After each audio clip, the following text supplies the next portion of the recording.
Date है आज की 2 जनवरी 2025।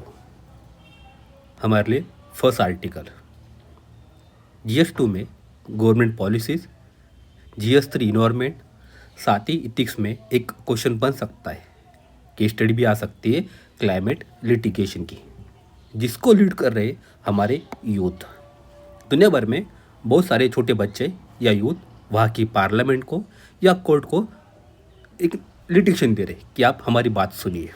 एग्जाम्पल देखते ग्रेटा थनबर्ग, ये स्वीडन की छोटी सी लड़की जिसने एवरी फ्राइडे को स्कूल के बाद अपने पार्लियामेंट के सामने जाती है, स्वीडिश पार्लियामेंट के, और क्लाइमेट चेंज की बात कहते। वो कहते हमारा फ्यूचर खतरे में, आप इस पे ध्यान दीजिए। आर्टिकल हमारे लिए काफ़ी इम्पॉर्टेंट है। क्या है इशू देखते। यूथ लीड क्लाइमेट लिटिगेशन एक क्रांतिकारी ग्लोबल रिस्पॉन्स है क्लाइमेट क्राइसिस की तरफ। हमें होल्ड करना है गवर्नमेंट को, साथ ही कॉरपोरेशन को अकाउंटेबल। तो जो दुनिया भर की यंग पीपल है फ्रेम कर रहे क्लाइमेट इनएक्शन को as a human right violation. अगर आप क्लाइमेट इनएक्शन कर रहे हो तो ये हमारे मानवीय अधिकारों का उल्लंघन हो जाता है। इसका डिसअप्रोप्रिएशन इम्पैक्ट हो जाता है यंगर जनरेशन पे। वोट कर डिमांड कर रहे आप कीजिए bold and systematic solution. Litigation की बात चल रही है, इन्होंने कहा है अर्जेंट नीड हमें क्लाइमेट के लिए पुश करना है transformative changes to address escalating emergency. हमारे पास विंडो काफ़ी छोटी है, एक पावरफुल टूल बन जा रहा है इस लिटिगेशन का। एडवोकेट कर रहे फॉर क्लाइमेट जस्टिस के लिए, साथ ही प्रोटेक्ट करना है राइट ऑफ फ्यूचर जनरेशन के। कुछ केसेस का यहाँ पे नाम दिया है जो हमें मेंस में लिख सकते हैं। फर्स्ट आता है यूएस से, यूनाइटेड स्टेट।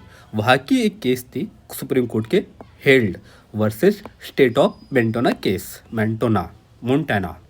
एक 16 साल के यंग एक लड़का था, उसने आर्ग्यू किया कोर्ट को कि मोंटाना के जो फॉसिल फ्यूल पॉलिसी होती है ये वायलेट करती है उनके कॉन्स्टिट्यूशनल राइट को, साथ ही फेल हो जाता है टू एड्रेस क्लाइमेट क्राइसिस के लिए। हम इस पे ये कोट कर सकते हैं। ये डायरेक्ट लिंक करता है between green house gas emission, साथ ही वर्सनिंग क्लाइमेट क्राइसिस। तो हमारा फोकस होना चाहिए each ton of emission amplifies कर रहा है इन्वायरमेंटल हार्म को, इसको हमें रोकने की बड़ी ज़रूरत है। ये डिसीजन है मैंडेट करता है मोंटाना के गवर्नमेंट को, आप इंटीग्रेट कीजिए क्लाइमेट को, साथ ही पब्लिक हेल्थ को। तो इस वजह से हम बनाएंगे एक इंटर जनरेशन इक्विटी, मतलब आज की जो जनरेशन है वो अगले जनरेशन को क्या दे सकती है। आज जितना हम बेनिफिट ले रहे नेक्स्ट जनरेशन उतना ही बेनिफिट ले सके। ये ऑलरेडी यूपीएससी मेंस में क्वेश्चन बना था, इंटर जनरेशन इक्विटी। साथ ही इंस्पायर करना है efforts to shape climate policy. फिर बात करेंगे कनाडा की। वहाँ की एक केस थी कोर्ट में, ला रोज केस। वहाँ पे जो यंग बच्चे थे उन्होंने आर्ग्यू किया था कनाडा क्या कर रहा है, इनसफिशिएंट क्लाइमेट पॉलिसी बना रहा है, इस वजह से वायलेट हो जा रहा है उनका right to life, liberty and security. Third आता है नीदरलैंड से। कोर्ट ने वहाँ पे बाद में जजमेंट दिया था, कंपेयर किया गवर्नमेंट को, आप एडप्ट कीजिए स्ट्रिक्टर एमिशन टारगेट को। हम चलेंगे अभी कोलंबिया। वहाँ की सुप्रीम कोर्ट ने रिकॉग्नाइज किया है अमेजोन की जो रेन फॉरेस्ट है ये लीगल एंटिटी, ये भी हमारे लिए एक प्री का फैक्ट बन जाता है, एक प्रीलिम फैक्ट पॉइंट हमें बनता है।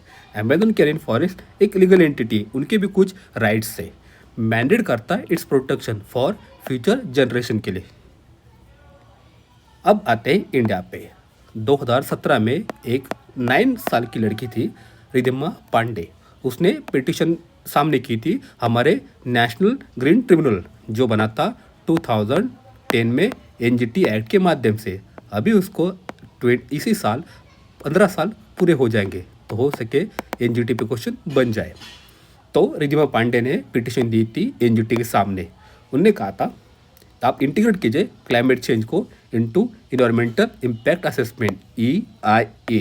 ये भी हमारे GS3 का टॉपिक है मेंस का, इन्वायरमेंटल इम्पैक्ट असेसमेंट। आप इस्टेब्लिश कीजिए एक national green house gas inventory, आपने कितना गैस अब तक ग्रीन हाउस गैस को इमिट किया है, कितना आप कंट्रोल करेंगे और क्या क्या आपकी पॉलिसीज़ है। साथ ही क्रिएट कीजिए कार्बन बजट को फॉर डेवलपमेंट प्रोजेक्ट के लिए। इंडिया में डैम प्रोजेक्ट हो या कोई भी इंफ्रास्ट्रक्चर प्रोजेक्ट हो, उसमें कितना कार्बन एमिट हो जाएगा, कार्बन को कितना स्टोर करेंगे, इसके लिए आप कार्बन बजट बनाए। ये बात कही थी रिद्धिमा पांडे ने। तो जो यूथ ड्राइवर लीगल बैटल चल रहे इंडिया में भी, साथ ही दुनिया भर में, इन्होंने ट्रांसफॉर्म किया है क्लाइमेट पॉलिसी को। एक इवॉल्व कर रहे awareness campaign lead by figure like Greta Thunberg, जिसको अभी हमने बात की। ये आती स्वीडिश गर्ल, जिसने अपने पार्लियामेंट के सामने अपनी बात रखी। आप क्लाइमेट चेंज की तरफ फोकस कीजिए, हमारा फ्यूचर खतरे में। इनका मूवमेंट का नाम था Friday for future, Friday for future. To court room advocacy demanding systematic change. ये जो भी केसेस चल रहे लॉ सूट इम्पैक्ट करते इंटरसेक्शन ऑफ ह्यूमन राइट को, साथ ही इन्वायरमेंटल सस्टेनेबिलिटी को। इंस्पायर हो जा रहे ग्लोबल मूवमेंट को, साथ ही कंपेलिंग करना है गवर्नमेंट को। आप सोचिए इन एडवोकेट क्लाइमेट स्ट्रैटेजी पे। Path to youth climate activism, ये भी GS2 का टॉपिक बनता है। यूथ क्लाइमेट एक्टिविज्म ये हमारे लिए काफ़ी कॉम्प्लेक्स है, क्योंकि दुनिया भर में या भारत में उनको रोका जाता है, क्रैकडाउन कहता है प्रोटेस्ट को। साथ ही उनका जो स्पेस है अपनी बात रखने का, पब्लिक एंगेजमेंट का, वो कम होते जा रहा है। इतना हो के भी यूथ ग्रुप परसिस्ट करते, यूज़ करते डिजिटल प्लेटफॉर्म को, सोशल मीडिया को, साथ ही वो साथ हो जाते मूवमेंट को, जैसे farmer movement and tribal community की मूवमेंट। ये जो यूथ ड्राइवन क्लाइमेट लिटिगेशन है, ये अभी क्रांतिकारी एक कदम है ग्लोबल क्लाइमेट मूवमेंट की तरफ। हमें अचीव करना है लैंडमार्क विन, साथ ही डिमांड करना है गवर्नमेंट की अकाउंटेबिलिटी को। यह आर्टिकल हमारे लिए काफ़ी इम्पोर्टेंट था। अब चलते आगे, और एक इशू रहेगा, उन्होंने स्ट्रेस किया है हमें चाहिए इंटर जनरेशनल इक्विटी। ये ऑलरेडी GS में इसमें क्वेश्चन आया था। एंड साइंस बेस्ड पॉलिसीज़, ये एक्टिविस्ट पुश कर रहे गवर्नमेंट को, आप प्रायोरिटाइज कीजिए बोल्ड एंड सस्टेनेबल एक्शन। जो हमारा फ्यूचर खतरे में, आप उसको रोक दीजिए। ये जो लीगल अंडरस्कोर है क्रूशियल रोल ऑफ यूथ का in shaping climate policies and safeguard करता है प्लैनेट के फ्यूचर को। अब चलते आगे, ये न्यूज़ हमारे लिए काफ़ी इंपॉर्टेंट है। स्कॉर्पियन क्लास सबमरीन, लेकिन अब हम इसको नहीं पढ़ेंगे, हम इसको पढ़ेंगे 16 जनवरी को, जब ये सब लॉन्च हो जाएंगे। 16 जनवरी को हम फिर से इस इशू को पढ़ेंगे। अब चलते आगे, एक कीवर्ड आता है, हो सके प्रीफैक्ट बन जाए, साइबर वॉलंटियर फ्रेमवर्क। इसको शुरू किया था Indian cyber crime coordination centre ने, I4C। ये आता है मिनिस्ट्री ऑफ होम अफेयर के। भारत में साइबर क्राइम पे नज़र रखने का ये काम करता है। साइबर वॉलंटियर फ्रेमवर्क में हम ब्रिंग करेंगे सिटीजन को, जिनको सर्व करना है नेशन को, एक सिंगल प्लेटफॉर्म पे आप कंट्रीब्यूट कीजिए फाइट अगेंस्ट साइबर क्राइम। ये प्रीलिम फैक्ट पॉइंट हमें मिलता है। साइबर क्राइम पे GS3 में कुछ लिखना हो तो हम ये topic I4C cyber volunteer framework लिख देंगे। अब चलते आगे, ये एडवर्टाइजमेंट हमारे लिए काम की। एक नोटिस आई है, ई-प्रोक्योरमेंट नोटिस, लेकिन इसमें एक कीवर्ड हमारे काम का आता है, नाम है drip, dam rehabilitation and improvement project. Ministry of जल शक्ति का ये प्रोजेक्ट है, जिसको सपोर्ट करता है वर्ल्ड बैंक। ये प्रीलिम फैक्ट पॉइंट हमें मिलता है। साथ ही ये ड्रीप इंडिया ईयर बुक में भी मेंशन है। हमें रिहेबिलिट करना है सेलेक्टेड डैम को to improve safety and operational performance को।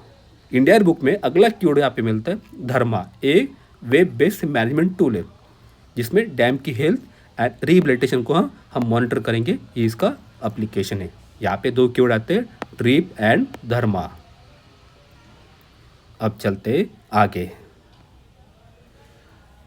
एक न्यूज़ आई है, एक रिपोर्ट पे एक्सेसिव नाइट्रेट्स फाउंड हो रहा है हमारे ग्राउंड वाटर में। नाइट्रेट्स फाउंड, प्री में फैक्ट क्वेश्चन बनता है, GS3 में इन्वायरमेंटल इशू में क्वेश्चन आ सकता है। सेंट्रल ग्राउंड वाटर बोर्ड, ये भी हमारे लिए एक प्री फैक्ट पॉइंट है।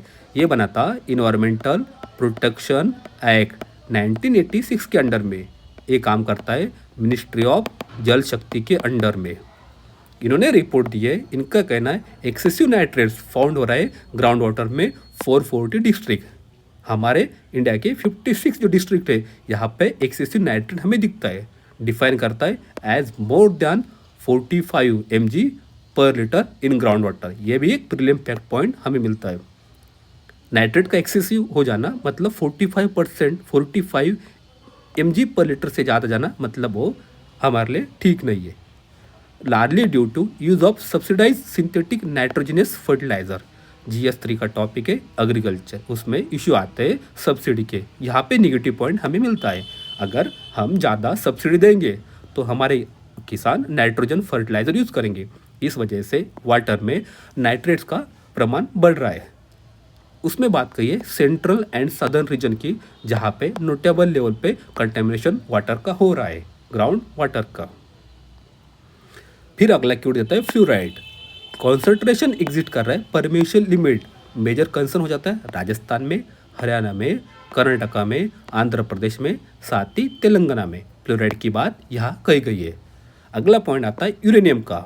इन्होंने कहा है राजस्थान एंड पंजाब यहाँ पे हाईएस्ट नंबर आते हैं सैंपल के, जिनमें वाटर में कॉन्सेंट्रेशन ज़्यादा हो गया 100 ppb से, पार्ट्स पर बिलियन से। एनीथिंग ओवर 30 ppb ये यूरेनियम हो जाता है अनसेफ।